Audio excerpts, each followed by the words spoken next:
Hello, this is a continuation of 3.6 flip notes, so part 2 of social emotional development across the lifespan, and we're continuing to talk about social influences on our development. Let's go. One of the biggest challenges of the adolescence phase is the idea of forming a sense of identity of who you are and basically what you want to be. Eric Erickson looks at this in his psychosocial stages, and James Marcia identifies four identity statuses. Look at James Marcia's theory first. So he proposed that young people go through four, or they have the potential to go through four different identity statuses. He calls them identity achievement, foreclosure, identity diffusion, and moratorium. In identity achievement, they are basically like an adult, that they have an acceptance of their social, religious, political views. This is somebody who has made a commitment to their their identity, and they know what they want and they're going after it. So they're pretty secure in their identity. With foreclosure, the commitment was predetermined by somebody else. Like maybe their parents have a family business and it's been determined that that's what you're going to do, or everybody in your family has always gone into the military. So you just accept that's what you're going to do. So you have an identity, but it was foreclosed for you. You didn't pick it out. Identity moratorium is not really necessarily a bad spot to be in. Moratorium kind of means something is on hold.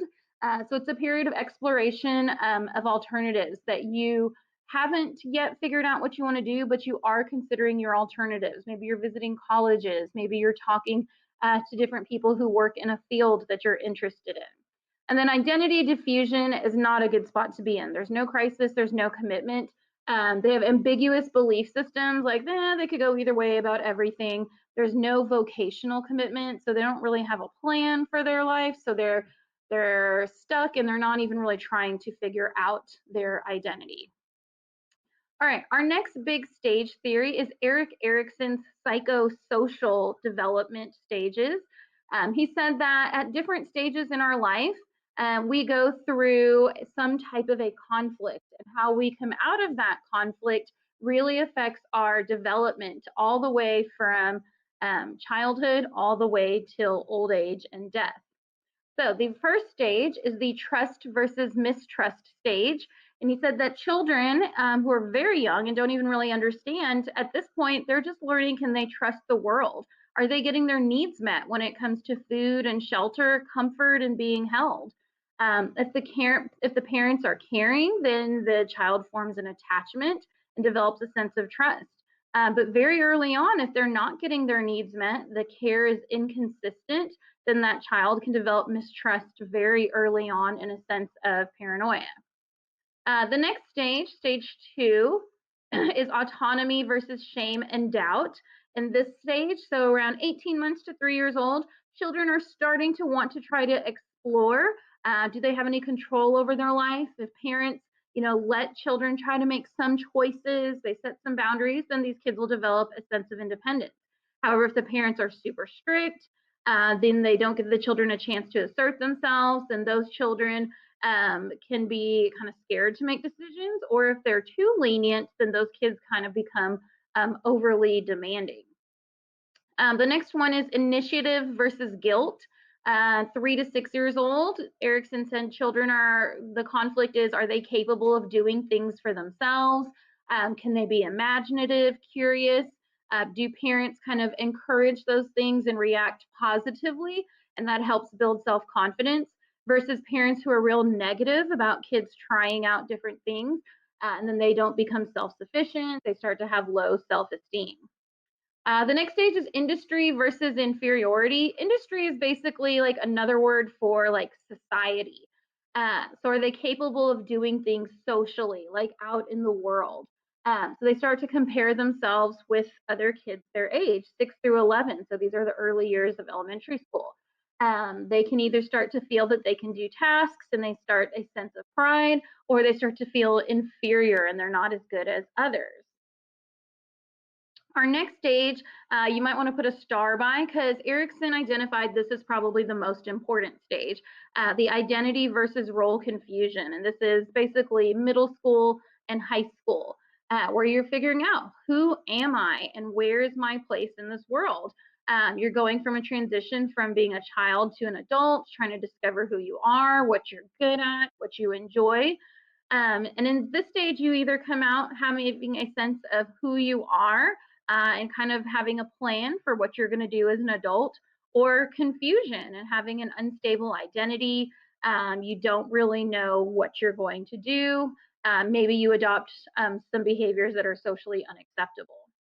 Some other things about the identity versus role confusion during this stage is when teens really want to try to start separating themselves from their parents. They tend to rely more on their peer group. It really is a pivotal time for figuring out the future, and they're working on developing relationships. Erickson believed, but not everybody agreed with him, that during this stage, you really do try to find yourself and figure out your role before you can really try to feel and express any kind of love. Not everybody agreed with that part, though. Intimacy versus isolation. So 20 to 30. So this is kind of later in college and post-college age. And you start to wonder, like, can you love and be loved? Do you want to be in a relationship, or do you want to be more by yourself? And you might just develop more of a sense of intimacy, a sense of isolation in this conflict. Our next stage is probably the next most important one. So identity and role confusion and generativity versus stagnation are probably our two key stages. In this one, this is about midlife, middle age. And adults at this stage are questioning, am I productive? Am I giving something back to the world? And that's where they are with generativity. Like maybe they're giving back to their community as like a youth coach, like in the picture, or they're helping others. Are they happy with their life and feel a sense of accomplishment? Or, this is getting in the 40s and 50s. Do they feel worthless? Do they feel like, they've made it this far, but they haven't really accomplished much? And that may result with them being preoccupied with their own needs and having a midlife crisis. Stagnation is when they're just kind of stuck and they're not really moving forward, but generativity, they're helping the younger generation.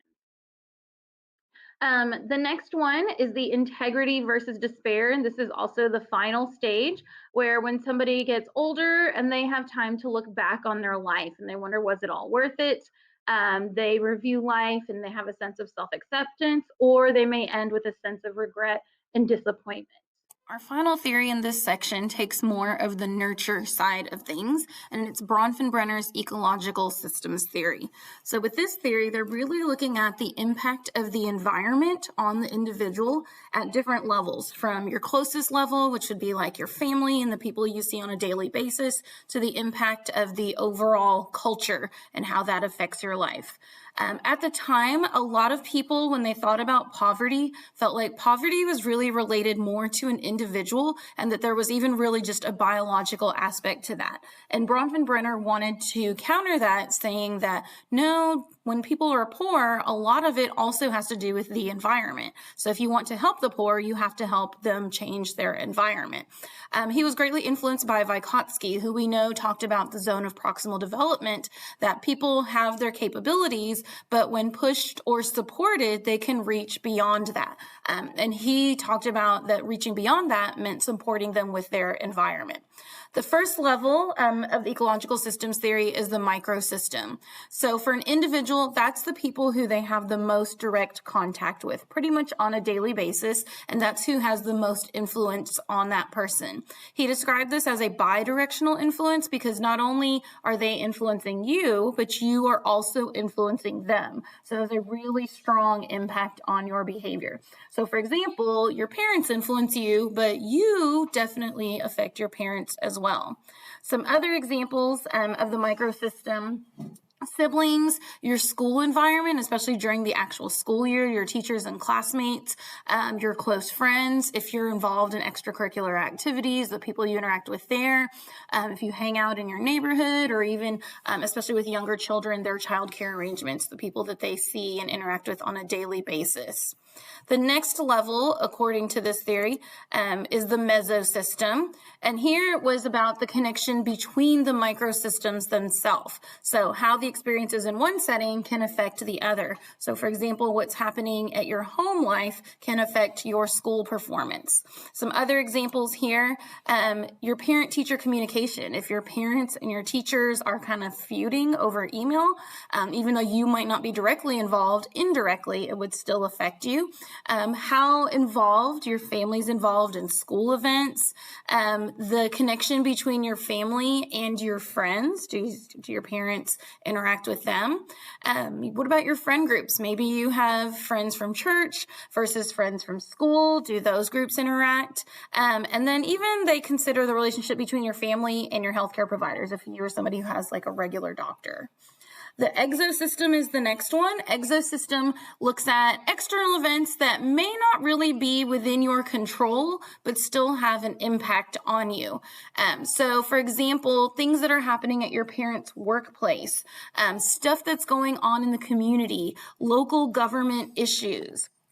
So for example, maybe a policy at your parents' workplace, whether or not they have flexible hours. So even though it's your parents' job, it affects you. Like, can they take you to the doctor just randomly when you need to? Can they pick you up from school or practice at random times? Can they work from home? The influence of extended family. So even though you may not see your grandparents or aunts and uncles all the time, they still have an influence on your family's beliefs and values. Other things in the community that can have an effect for parents who need childcare, is that childcare even available? Community centers that provide activities and education, different types of healthcare options. School board decisions. Think about things that the school board decides that affects you, like dress code and having to wear a clear backpack. And of course, the influence of social media. The next system is the macro system, and these have to do with the bigger side of culture, macro being large.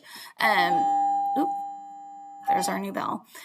So it may seem distant from the individual, but it still can impact your daily life. So things like cultural norms, what's expected of you. If we live in an individualistic versus collectivist culture, we live in an individualist culture where people are generally kind of out for themselves and promoting themselves versus a collectivist culture, which we see in a lot of Asian cultures where you put society before yourself. Gender roles, religious beliefs, technological advancements, having access to technology. Other factors, poverty, economic policies, what kind of education is available to you, even people's views about the environment. All of those are kind of bigger picture things, but they still could have an impact on your individual life. And then the final one is the chronosystem. So think like the word chronological, like the order of events over time, but it's how time affects a person's development. So as people shift from one age to another, like think going from middle school to high school transitioning to post-high school or college, aging, that when you go from being 16 to 15 to 16 or 17 to being an 18-year-old, all the changes that go with time. And how you respond to that can really depend on the support you're getting or not getting from your environment.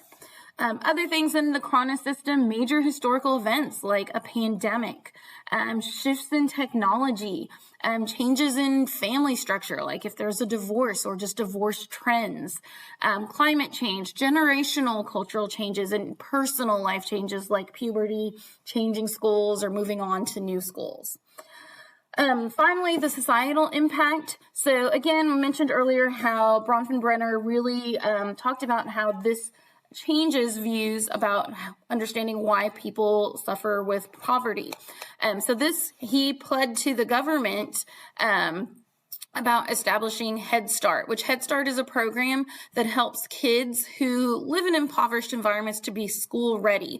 A lot of kids who grow up in families that are not low income, their parents are able to provide them with school opportunities and they're able to get education at an early age, or just in the home. Those things are provided to them with access to books and time because parents may not have to be working as much, or access to childcare childcare that provides those things. So through Head Start, it's helping to make sure that families who do not have as much money can still provide those early education opportunities, that they're getting good childcare and good health care, so that by the time their kiddos get to school, they're on the same level as children who may not come from a low income family.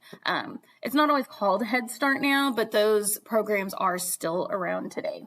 All right, that's it for this section.